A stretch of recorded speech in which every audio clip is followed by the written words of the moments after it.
Okay, hari ni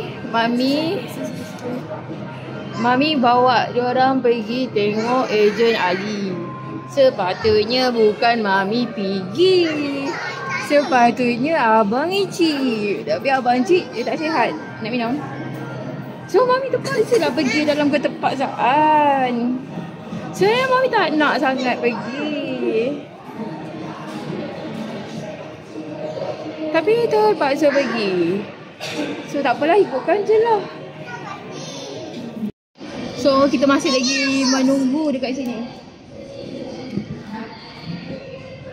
Kita menunggu lagi dekat sini dengan diorang. Mami dah mula panas duduk dekat luar ni. Mami rasa macam stres gila dah sekarang ni. Dah tak tahu. Walaupun cuaca kat luar dia tak panas tapi bahang sangat. Beli popcorn kecil je. Lepas tu air manis ni satu. Tak payah banyak-banyak kot, nanti membazir.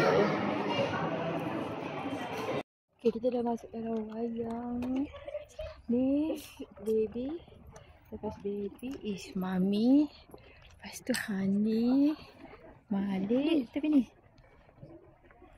lepas tu kakak. Oh, depan betul. So tak boleh lagi dah masuk sebab panas kat luar.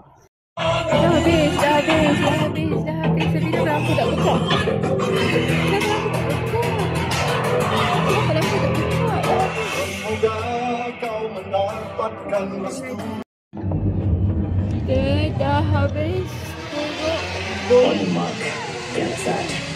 Sedih tak? Aisyah macam tu. Dia nangis.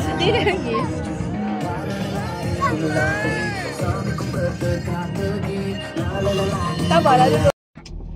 Nek.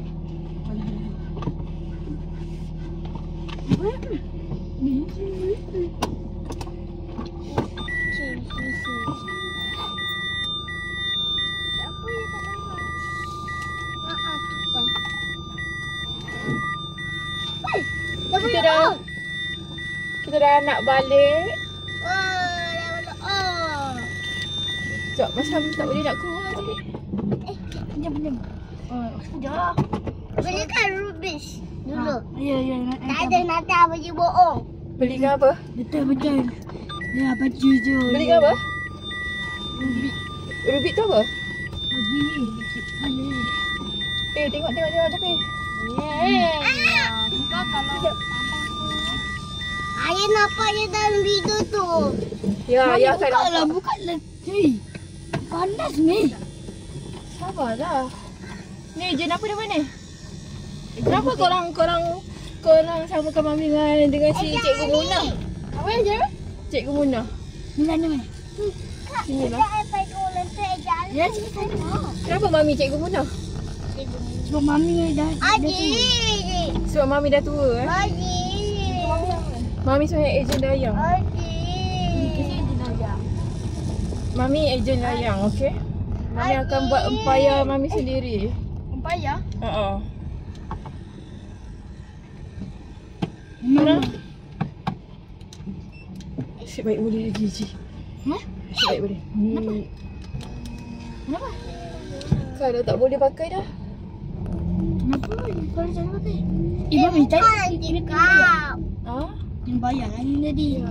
Daripada pukul 11. Tak tahulah apa. Nak beli apa-apa tak? Kita dah habis tengok wayang. So kita nak terus balik.